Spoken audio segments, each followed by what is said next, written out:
So first of all let me tell you that जो लोगों ने मुझसे पूछा था कि आपकी फिल्म यूट्यूब पे आ रही है, तो मैं आपसे हाथ जोड़ के माफ़ी मांगता हूँ कि मैंने झूठ बोला, क्योंकि मैं और कुछ बोल नहीं पा रहा था, क्योंकि मुझे थिएट्रिकल बिजनेस प्रोटेक्ट करना था। मेरी शुरुआत हुई है सिनेमा से, और मैं सिनेमा से थिएटर से बहुत लॉयल हूँ। तो हमेशा मेरी कोशिश रहेगी कि थिएट्रिकल बिजनेस को मैं प्रोटेक्ट करूँ। तो मैं चाह रहा था कि जब हम पहली दफ़ा ये एक्सपेरिमेंट कर रहे हैं, तो हम लोग उस वक्त थिएटर को पूरी तरह प्रोटेक्ट करें। और इसलिए 2-4 लोग जिन्होंने मुझे ये सवाल पूछा, मैंने उनसे कहा कि हाँ, मैं यूट्यूब पे नहीं आ रहा हूँ। वो मुझे कहना पड़ा और मैं उसके लिए माफ़ी चाहता हूँ। अनफॉर्चुनेटली मुझे वो झूठ कहना पड़ा, वरना ये पूरा जो एक सपना था मेरा, वो वहीं पे ख़त्म हो जाता।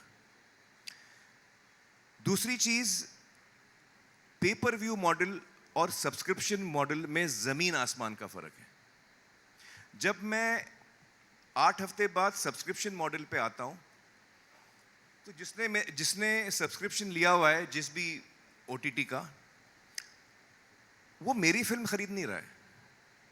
वो उस सब्सक्रिप्शन मॉडल में जो फिल्में आ रही है वो खरीद रहा है।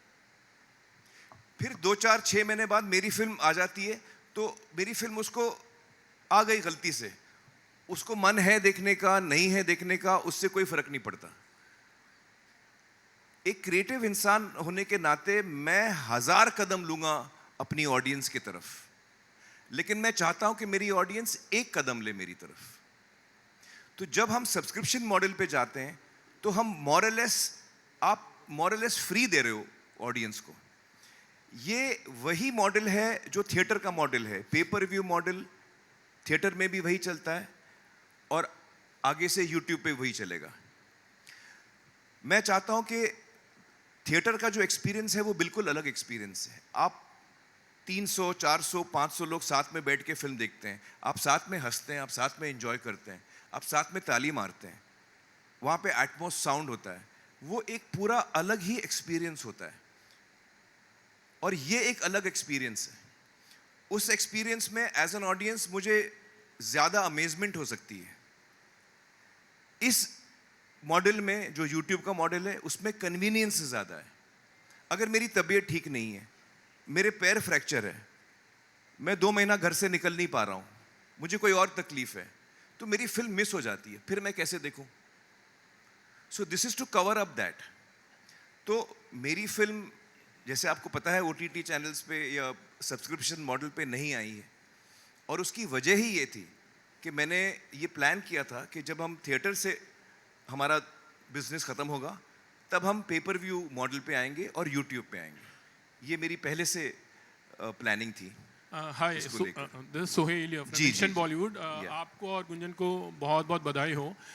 मुझे जानना था, ये आमिर खान टॉकीज जनता का थिएटर, ये है आमिर खान बिजनेस पर्सन के दिमाग से आया है या फिर योर लव टूवर्ड्स सिनेमा? ये क्वेश्चन है। और द सेकंड दोनों थिंग, हाँ, दोनों।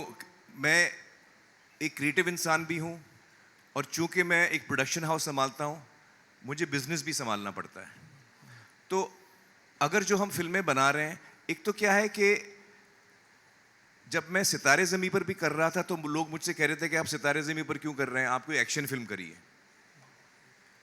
अब क्या मैं हर फिल्म, हर एक्टर और हर डायरेक्टर सिर्फ एक्शन बनाए, क्योंकि थिएटरों में सिर्फ लोगों को एक्शन फिल्में देखनी है या बड़ी स्केल की फिल्म देखनी है, बस हम अभी वही फिल्में देखेंगे? तो एज अ क्रिएटिव पर्सन मुझे अलग अलग फिल्में बनानी है। मुझे पीपली लाइफ भी बनानी है, मुझे धोबी घाट भी बनानी है, मुझे डेली बेली भी बनानी है, मुझे दंगल भी बनानी है। हर किस्म की फिल्में बनाना चाहता हूँ। तो इस तरह मुझे फ्रीडम मिलता है कि मैं जो चाहूँ मैं बना सकता हूँ। I am not held back by anything. तो ये क्रिएटिव वजह से भी मैं कर रहा हूँ, और बिजनेस वजह से भी मैं कर रहा हूँ। बिजनेस वजह से मैं इसलिए कर रहा हूँ ताकि मैं चाहता हूँ कि सिनेमा जो है, जो आज के डेट में हम सब जब हम अलग से बैठते हैं, तो हम बात करते हैं कि किस तरह हमारा बिजनेस इफेक्ट हो रहा है, किस तरह हमारा बिजनेस इफेक्ट हो चुका है। तो ये एक तरीका है कि हम सिनेमा को वापस दोबारा एक इकोनॉमिकली वायबल प्रोपोजिशन बना सकते हैं। तो ये as an artist and as a producer, दोनों चीज़ें मद्देनजर रखते हुए मैंने ये फैसला लिया। आमिर, आपने कहा था कि पायरेसी की बात करते हैं, तो हमने देखा है कि even today, even today on the very Friday night you get so many new films. Friday रात, जो फ्राइडे रिलीज होती है रात को आपको मिल जाता है, व्हाट्सएप पे आ जाता है पीडीएफ या डॉक्यूमेंट फॉर्म में, इनफैक्ट ऐसा है। तो वहाँ पर आप किस तरह से कब करें? क्योंकि एक वक्त था जहाँ पर इंडस्ट्री पायरेसी के लिए जुलूस निकालते थे, मतलब वी हैव लाइक इतना बड़ा जुलूस निकलता था जहाँ पर हम स्टॉप पायरेसी करके करते थे। लेकिन आज इन दिनों ज़्यादा लोग बात नहीं करते पायरेसी को लेकर, और it is affecting a lot. And उसकी वजह ये है, जुलूस क्यों नहीं निकलते हैं? क्योंकि जुलूस निकाल निकाल के हम लोग थक गए, कुछ नहीं हुआ। जब वीडियो आया पहली दफा तो हमको लगा इंडस्ट्री खत्म हो गई, वीडियो जो है इंडस्ट्री को मार देगा। बहुत सारे जुलूस निकले थे वो टाइम पे, कुछ नहीं हुआ। पायरेसी को लेकर कुछ नहीं हुआ। फिर वीसीडीज और डीवीडीज आ गए, फिर उसके बाद केबल आ गया। पूरा पूरा मोहल्ला एक साथ, मतलब फ्राइडे को फिल्म रिलीज हुई है, रात को 9 बजे पूरा मोहल्ला देख रहा है देश भर में। आप लोगों को याद होगा ये सारी बातें। तो हर दफा इंडस्ट्री ने कुछ ना कुछ, एक हर 10 साल में एक सुनामी आता है, हमको लगता है हम खत्म हो जाएंगे। और इस वक्त भी हम लोग उसी दौर से गुजर रहे हैं। ये एक कोशिश है उसमें से निकलने की। Amir, hi, Sana here from India Today. Hi. Firstly, I'll use the analogy that you used during the promotions of a Maruti car. So this is mostly like renting a Maruti car for your trips. Do you agree to that? And secondly, you had spoken about how you wanted your film to have a full proper 6 months of theatrical before it goes on OTT. This is not even 8 weeks that the other OTT platforms That is kind because of decide. OTT is a totally subscription model. It's a totally different model. आज भी मैं कहूँगा कि OTT, अगर मुझे मेरी film OTT पे डालनी है, मुझे OTT से कोई तकलीफ नहीं है, मुझे कोई उनसे बैर नहीं है। लेकिन मुझे वो टाइमिंग सूट नहीं करती। वो जो 2 महीने के बाद, 8 हफ्ते के बाद हम OTT पे आ जाते हैं, वो मुझे सूट नहीं करता, इसलिए मैं उससे हट गया हूँ।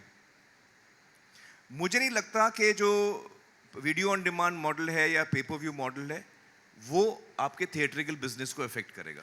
So मुझे going नहीं forward, लगता। all your films will release in like 6 or 7 weeks, or you've decided on a time frame, Amir? जी हाँ, मेरी यही कोशिश रहेगी हमेशा कि पहले मैं अपनी फिल्म जो है थिएटरों में लाऊं, और एक दफ़ा थिएटरों में उसका व्यूअरशिप हो गई है, फिर मैं उसको पेपर व्यू या यूट्यूब पे लाऊं। ये हमेशा मेरी कोशिश रहेगी। And also there were rumors of a 120 crore figure that you got offered by other OTT platforms. What are the figures that we are talking about when it comes to YouTube pay-per-view? And Gunjan, I'll ask you again, but firstly, Amir, you want to... देखिए, जैसे मैंने कोमल से कहा, मैं आपको अंदाज़ा नहीं दे पाऊंगा कि इसका क्या बिजनेस पोटेंशियल है, क्योंकि हम पहली दफ़ा कर रहे हैं, मुझे भी नहीं पता। लेकिन मैं इतना आपको पूरे कॉन्फिडेंस से कह सकता हूँ, और वो इतना कॉन्फिडेंस मुझे इसलिए आया जब मैं OTT के ऑफर्स को ना बोल रहा था, और बहुत बड़े बड़े ऑफर्स आ रहे थे। आप बिल्कुल सही नंबर्स के आसपास बोल रही हैं। मुझे वो 125 करोड़ एक सब्सक्रिप्शन मॉडल प्लेटफॉर्म का नहीं चाहिए। वो 125 करोड़ मुझे नहीं चाहिए। मुझे 100 रुपए मेरी ऑडियंस का चाहिए। जो हिंदुस्तान का हर बंदा है, मुझे उसके 100 रुपए चाहिए। मेरे को 125 करोड़ वो बड़ी कंपनी की नहीं चाहिए। मेरी ऑडियंस है, मुझे मेरी ऑडियंस पे भरोसा है, मुझे अपने काम पे भरोसा है। मेरा काम अच्छा होगा तो ऑडियंस मेरी फिल्में देखेगी, थिएटर में देखेगी पहले, और फिर जब पेपर व्यू यूट्यूब पे आएगी तब देखेगी। So I am interested in the 100 rupees of my audience, not the 125 crore of some platform, जो जिससे मुझे लगता है कि ये सिनेमा को नुकसान हो रहा है। मैंने वेव्स में भी ये बात खुलासा किया था इस बात का कि मुझे लगता है इससे हमको नुकसान हो रहा है। तो जिस चीज़ से इंडस्ट्री को नुकसान हो रहा है, अगर मेरे अकेले का फायदा हो रहा है इस डील में, वो डील में मुझे नहीं आता कैसे करूं मैं, क्योंकि लॉन्ग रन में ये इंडस्ट्री इफेक्ट होने वाली है। इसलिए मैंने उसको ना बोला।